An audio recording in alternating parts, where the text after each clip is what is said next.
इसका engine oil increase होता है, इसका लेवल इंक्रीज होता है, इसमें इशू है। अब हमें ये भी समझ नहीं आया, मैंने टाटा वालों से भी पूछा, उनको भी समझ नहीं आया कि भाई क्या है। उन्होंने तो सुना ही पहली बार 22.6 22.7 तक भी दे देती है और 23 से ऊपर भी चली जाती है, और उन्होंने बोनट खोल दिया।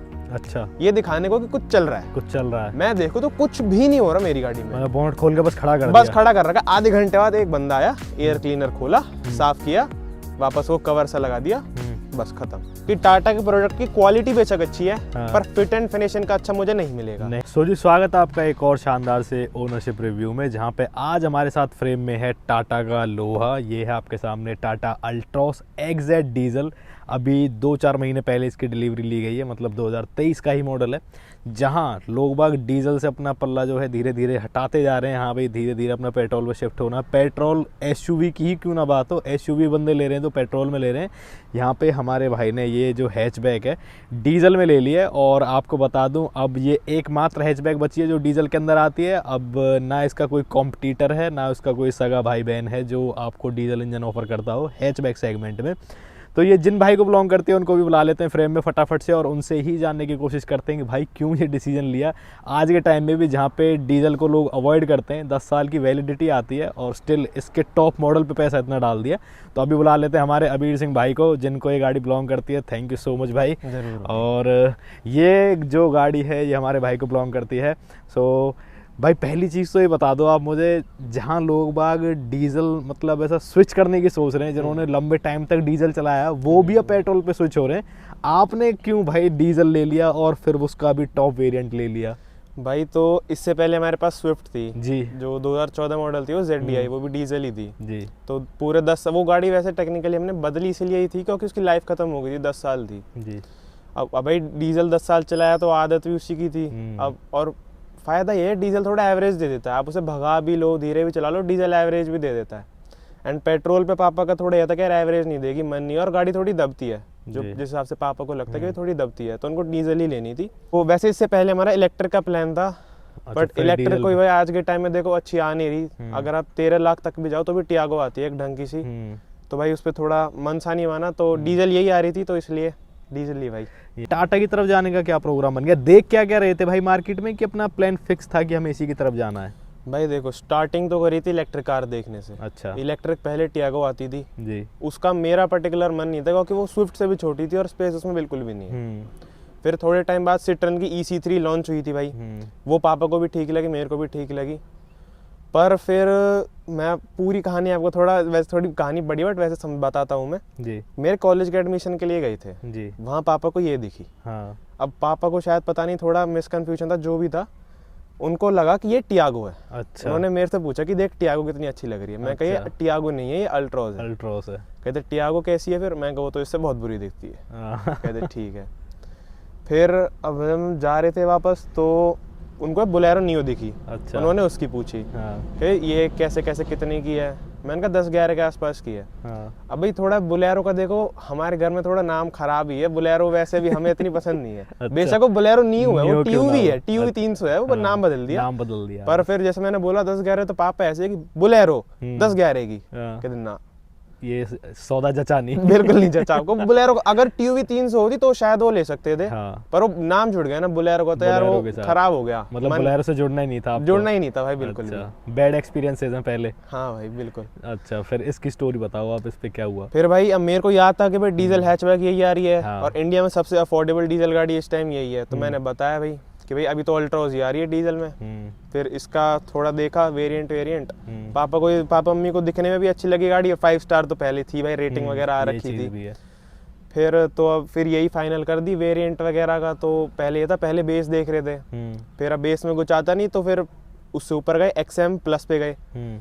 फिर XM प्लस एक बार को तो क्या यहाँ पे चलो यही ले लेंगे। फिर एक बार ये देखा कि उससे ऊपर क्या आ रहा है, कितना पैसा दे के, तो XT में 60,000 रुपये बढ़ रहे थे, पर उसमें फिर push start button, DRL, cruise control, ये सब आ रहा था उसमें। तो फिर पापा को वो ठीक लगा, चलो भाई ये वाला फाइनल करते हैं। मैं उसकी कोटेशन बनवा लाया, वो गाड़ी हमें डिस्काउंट वगैरह करके 10-18 की पड़ रही थी।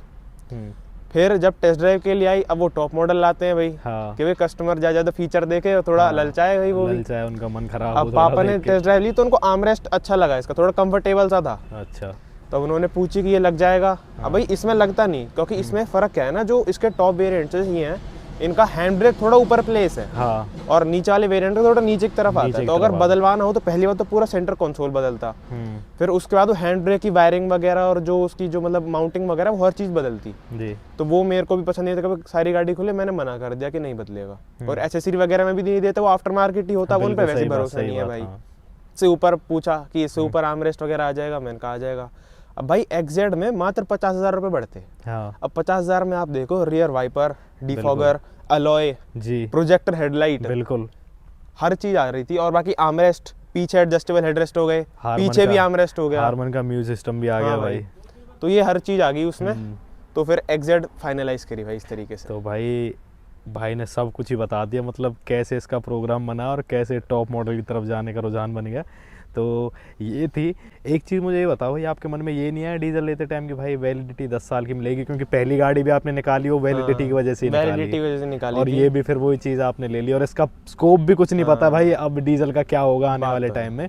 तो आपने सोचा नहीं कि चलो इकोनॉमी का थोड़ा बहुत फर्क पड़ेगा, बाकी पेट्रोल देख लेते हैं। पेट्रोल में आपके पास ऑप्शन भी बहुत सारे आ जाते भाई। तो इस पे पापा का जो कंक्लूजन था ये था कि भाई अब जैसे मैं करंटली कॉलेज में हूँ, मैं फर्स्ट ईयर में हूँ, मेरा भाई सेकंड ईयर में जी।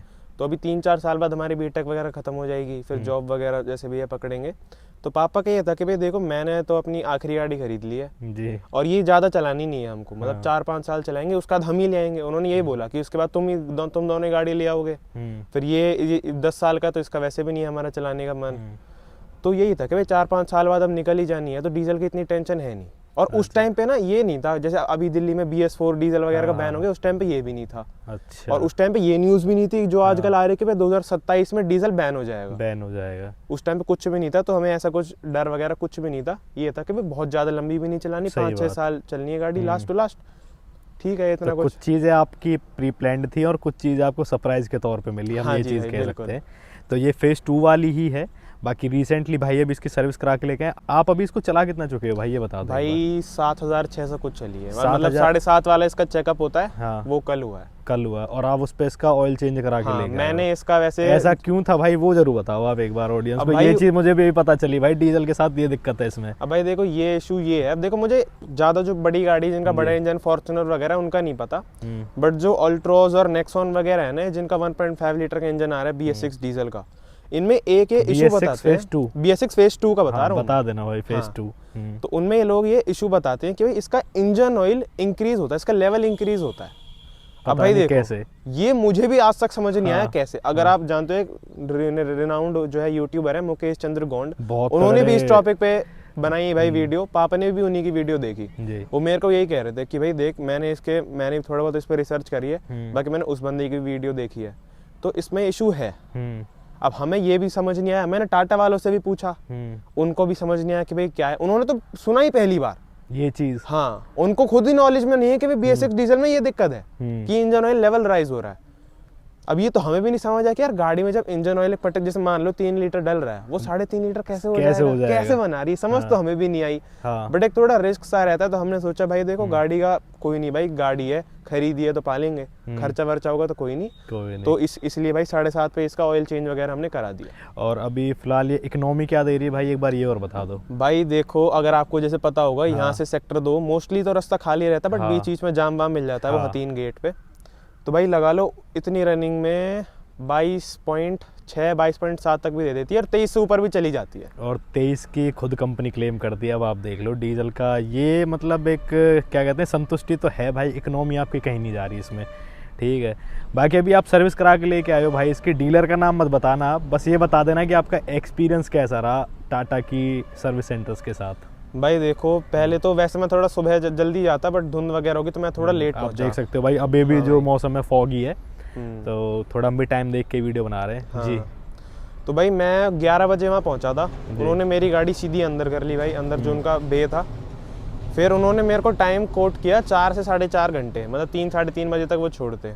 मैंने इंजन ऑयल वगैरह तो अपने आगे ही चेंज कराया, उसके बाद मैं कहीं बाहर निकल गया। मैं 3:20 पे बाहर आया था, 3:20 मतलब वापस आया था जो है सर्विस सेंटर।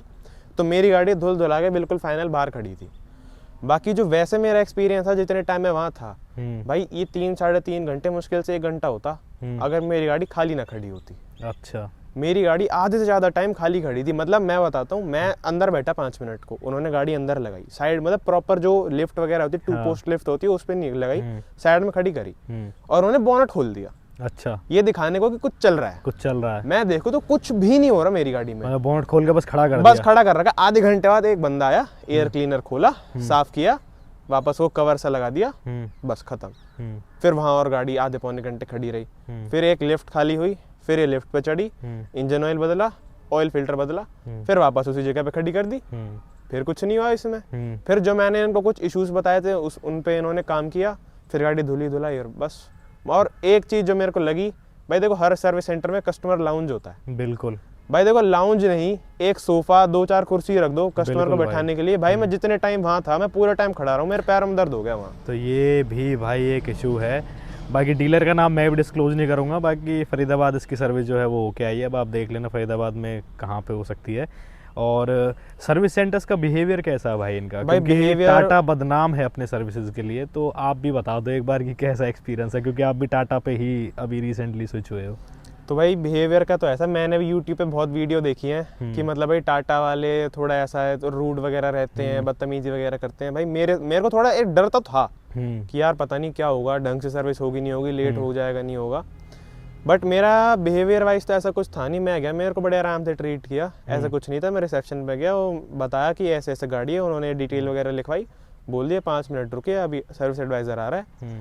उसने मेरे से जो भी कंप्लेंट वगैरह थी जो मुझे करवाना था वो लिखा, उसने बोल दिया सर आप बैठो आपकी गाड़ी में लगवाता हूँ। बस उसके बाद तो मेरी उससे भी कोई ज़्यादा बात तो नहीं। बट एक जो मुझे दिक्कत लगी, मैं 3:30 बजे सर्विस सेंटर पहुँच गया था, मेरी गाड़ी बिल्कुल सारा काम हो गया था मेरी गाड़ी में, फिर भी मुझे 1 घंटा रुकना पड़ा। मेरी गाड़ी की बिलिंग ही नहीं हुई, बिलिंग के चक्कर में। हाँ, वो एडवाइजर इधर से उधर घूमे जा रहा है। मैं अंदर खड़ा हूँ, जैसे जो उनका जो भी लाउंज वाउंज जो भी कह लो उसे, जहाँ रिसेप्शन वगैरह है, मैं वहाँ खड़ा हूँ। मैं देख रहा हूँ कि भाई आ रहा है, फिर बाहर भग रहा है, इधर से उधर घूमे जा रहा है। और जब भी मेरे को दिखे हर बार ऐसे कर दे कि 2 मिनट में आ रहा हूँ, 2 मिनट। हाँ, जो 2 मिनट कभी नहीं होता किसी के भी। 1 घंटे बाद जाके उसने मेरे को बुलाया, सर एक बार आ जाओ डिटेल वगैरह लिखवा दो। फिर जाके बिल हुआ। वहाँ भी मैं 15 मिनट खड़ा रहा, वहाँ कोई और आ गया कि भाई साहब ये कर दो वो कर दो वो कर दो। तो भाई बिलिंग में मेरे को थोड़ा ये लगा कि बिलिंग में टाइम लगा, नहीं तो मैं 3:30 बजे फारिग था भाई वहाँ से। अच्छा, मतलब वो सारा काम जल्दी। टाइम मैनेजमेंट देखो मुझे इतना सही नहीं लगा पर्सनली। अच्छा, बस ये बात है। बाकी रश कैसा था भाई सर्विस सेंटर्स पे? ऐसा था कि भाई मतलब दबादब गाड़ियाँ खड़ी हुई हैं और या फिर फ्रीली थी सारी चीज़ें? भाई देखो रश तो वहाँ पे था। अच्छा, रश था, मतलब लोग इतने नहीं थे। मोस्टली मैंने देखा लोग गाड़ी छोड़ के वापस जा रहे थे, पर मेरे को इनका थोड़ा विश्वास नहीं था। पहली बार टाटा पे सर्विस करा रहा था, थोड़ा विश्वास नहीं था। और इनकी कहानी भी ऐसी सुन रखी है, तो मेरे को गाड़ी अपने आगे सर्विस करानी थी। वैसे तो सारे लोग अपनी गाड़ियाँ छोड़ के जा रहे थे, बट भाई बिल्कुल पूरा जैम पैक था भाई वो पूरा सर्विस सेंटर। और अभी जब आप इसकी डिलीवरी लेके आए हो तो डिलीवरी का एक्सपीरियंस कैसा था भाई? इससे पहले जो प्रोडक्ट आप यूज़ कर रहे थे स्विफ्ट, वो सुजुकी का प्रोडक्ट था, उनका तो चलो चीज़ ही अलग है। हाँ। टाटा जो मतलब अपने आप को अब सो कॉल्ड थोड़ा प्रीमियमनेस की तरफ लेके जा रहे हैं। हाँ। इनका एक्सपीरियंस अब कस्टमर्स कैसा मतलब फेस कर पा रहे हैं? आपके साथ कैसा रहा वो? तो भाई डिलीवरी तो मैंने गाड़ी की पलवल से ही ली थी, जो पलवल में इनकी डीलरशिप है। हाँ जी, हाँ जी। अब भाई देखो पहली बात तो मैंने गाड़ी अपनी बुक करी थी 21 मई को। 21 मई को मैंने गाड़ी बुक करी। 21 मई 2022 2023 में ही बुक करी थी। और इन्होंने मेरे को बोला था आपकी गाड़ी 20 दिन में आ जाएगी, एट मैक्स 20 दिन में आपको गाड़ी मिल जाएगी। अब ये बात तो अच्छी रही कि जो बंदा मेरे को अपॉइंट हुआ था, जो मतलब मेरे को सारे अपडेट दे रहा था डीलरशिप की तरफ से, वो मुझे हर दिन एक PDF सी भेज देता था। उसमें मेरी गाड़ी का जब मेरे को गाड़ी अलॉट हुई तो चैसी नंबर लिख रहा था, उसके आगे नाम लिख रहा था। जैसे पापा के नाम पे बुकिंग हुई थी तो उनका नाम लिख रहा था, चैसी नंबर लिख रहा था, और उसमें हर डिटेल लिख रही थी कि ये गाड़ी कब मैन्युफैक्चर हुई है। तो ये गाड़ी 26 मई का मैन्युफैक्चर हुई थी, 27 को हमें अलॉट हुई थी, और वो हर दिन एक PDF आ जाती थी कि आज आपकी गाड़ी की लोकेशन ये है। तो अब भाई देखो पहली बार तो गाड़ी आने में डिले हुई, क्योंकि ये गाड़ी अल्ट्रॉस जो आई थी, इनका मेरे ख्याल में प्लांट जो है गुजरात में है या फिर पुणे में है, मुझे अच्छे से याद नहीं है। तो ये आई थी ट्रेन से। अच्छा। अब ये जहाँ उतरती है, ये उतरती है फारूक नगर। फिर फारूक नगर से ट्रक वगैरह में लोड होकर ये गाड़ी पहुंचती फरीदाबाद, जो इनकी मेन डीलरशिप है। फिर वहां से चल के लाई जाती पलवल, चला के मतलब।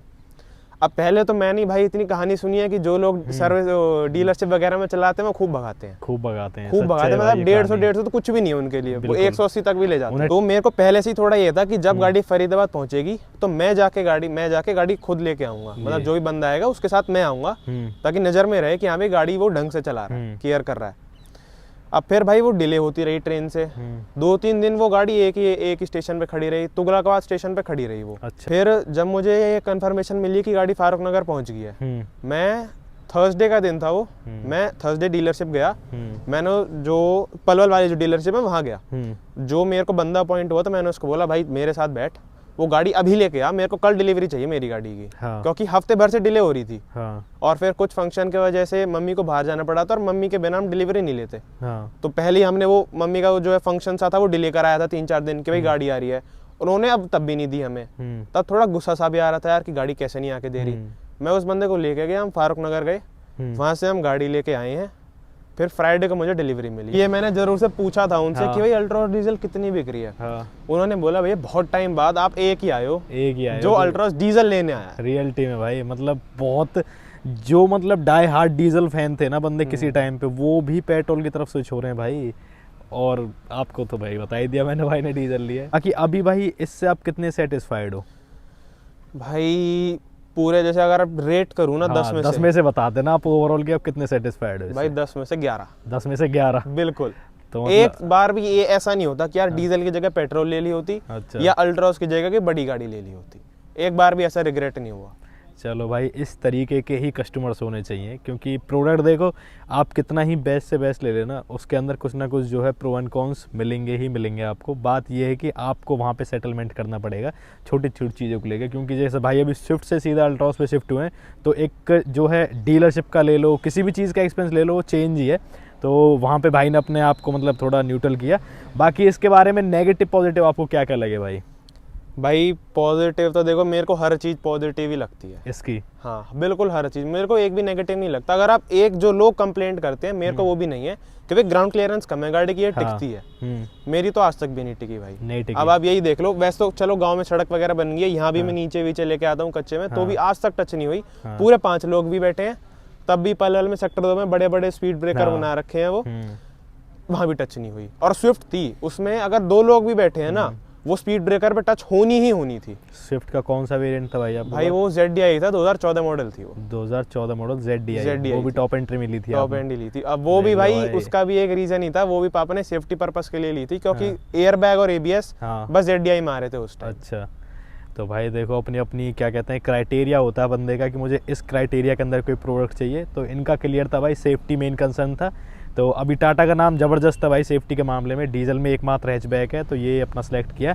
बाकी नेगेटिव्स बताओ भाई, आप जो पैनल वगैरह का कुछ बता रहे थे वो चीज़ और काउंट कराओ, ताकि पता तो चले लोगों को कि भाई इतना सेटिस्फाइड कस्टमर है इन चीज़ों के होने के बावजूद भी। तो क्या क्या चीज़ें थी भाई नेगेटिव के साथ साथ बताओ वो चीज़ें। तो भाई नेगेटिव बताने से पहले एक चीज़, मुझे ये तो पहले से ही पता था कि टाटा के प्रोडक्ट की क्वालिटी बेशक अच्छी है, पर फिट एंड फिनिशिंग का अच्छा मुझे नहीं मिलेगा। तो सबसे पहली बात तो अब ये देखो, ये जो 2 डोर हैं ढंग से अलाइन नहीं है। यहाँ से देखो भाई, यहाँ से इधर से देखो तो आपको समझ में आएगा। मैं आप ये देखोगे ये डोर थोड़ा सा ऊपर है, ये आप लाइन देख रहे हो, मैच नहीं हो रही है। ये लाइन यहाँ पे देख लो ऊपर की साइड जा रही है। ठीक है भाई। और अगली चीज, हाल से नई गाड़ी में होना नहीं चाहिए था, बट जब मैं गाड़ी की डिलीवरी लेने गया था तो मैंने नोटिस किया, जब मैं गेट बंद कर रहा था ना, तो ये इसका जो हिंज साई है ये अटक रहा था इसमें। ये जो हिंज साई हल्का टक करके आवाज आ रही थी। अच्छा। तो मैंने उनको बोला कि भाई इसको थोड़ा एडजस्ट करो। उन्होंने बोला सर यहाँ तो कुछ टूल, क्योंकि पलवल में सर्विस सेंटर नहीं है, फरीदाबाद में। अब जब मैं 1000 किलोमीटर की सर्विस पे गया, मैंने यहाँ एडजस्ट करवाया। अब पहले दरवाजे एकदम सही था, कोई पैनल गैप नहीं था इसमें। एडजस्ट करने के बाद अब देखो भाई, यहाँ से भी देखोगे भाई, कहीं से भी देख लो, ये पैनल गैप है इसके अंदर। जबरदस्त, मतलब ऐसा लगता है कि दरवाजा खुला हुआ बट एक्चुअल में वो बंद है। जैसे ही मैंने गाड़ी घर लाके खड़ी करी ना, पापा ने मेरे को पहली बात बोली है, दरवाजा क्यों खुला है? मैंने कहा वो खुला नहीं है, वो पैनल गैप है, एडजस्ट करने की वजह से हुआ है। अब भाई देखो मैं उसको अटकता भी नहीं छोड़ सकता ना, कभी मेरे डोर के हिंज विंज में कभी प्रॉब्लम आ जाए। और यहाँ से भी देखोगे आप, यहाँ से देखो इस लाइन के हिसाब से भी देखोगे तो भी आप देख लो कितना ऊपर है, आपको क्लियर दिखेगा। और ये दरवाजा लॉक्ड है पूरी तरीके से, ये देख लो। बाकी और भाई आगे की तरफ आए जरा जी। और हेडलाइट्स का थ्रो भी बताना भाई, आपने अपग्रेड कराई हुई है, इनको अपग्रेड कराने का क्या रीज़न बन गया? भाई इसमें वैसे पूरी हैलोजन आता है। हाँ। इसमें कोई एलईडी है ही नहीं सिवाय इसके डीआरएल के जी। तो भाई देखो वैसे ही जो स्विफ्ट थी हमारी, उसमें भी पापा कोई फालतू की मॉडिफिकेशन नहीं करते कि मतलब कुछ छत वत काली कराई है, कुछ कॉस्मेटिक्स वो कुछ नहीं कराते। उनको बस गाड़ी की लाइट अच्छी चाहिए कि मैं रात में चलाऊं तो मुझे ये ना रहे कि भाई गाड़ी का थ्रो अच्छा नहीं है और रात में चलाने में ऐसी हिचकिचाहट ना हो कि भाई रात में जा रहा हूँ कोई दिक्कत हो। सही बात है, बिल्कुल। तो भाई जब गाड़ी की डिलीवरी भी नहीं हुई थी ना, उससे पहले इसके एलईडी बल्ब पापा ने ऑर्डर कर दिए थे। अच्छा। हमें पहले से ही था कि एलईडी तो करनी है, हैलोजन रखनी नहीं। तो भाई प्रोजेक्टर में एलईडी कर दी। अब इसकी और फिर हमने पता क्या भाई, 5 दिन पुरानी गाड़ी थी, बरामदे में खड़ी करके सारी गाड़ी हमने खोल दी। बम्पर उतार दिया, ग्रिल व्रिल सब उतार दी, दोनों हेडलाइट उतार दी। अच्छा। फिर हमने क्या किया भाई, पहली बात तो इसका पार्किंग बल्ब एलईडी किया, इंडिकेटर एलईडी किया, और हाई बीम उस टाइम एलईडी हम कर नहीं पाए क्योंकि इसकी हाई बीम में ना एक दिक्कत है, इसके पीछे कवर सा है। अब एलईडी बल्ब थोड़ा लंबा रहता है क्योंकि पीछे उसका एक अलग सेपरेट फैन सा भी होता है। तो वो अगर इसको मैं एलईडी बल्ब डायरेक्ट लगाऊं तो वो कवर बंद ना हो, उसके लिए कवर हटाना पड़े। अब वो पापा ना करे, वो ओरिजिनल से थोड़ा अलग सा हो जाएगा, वो उनको चाहिए नहीं।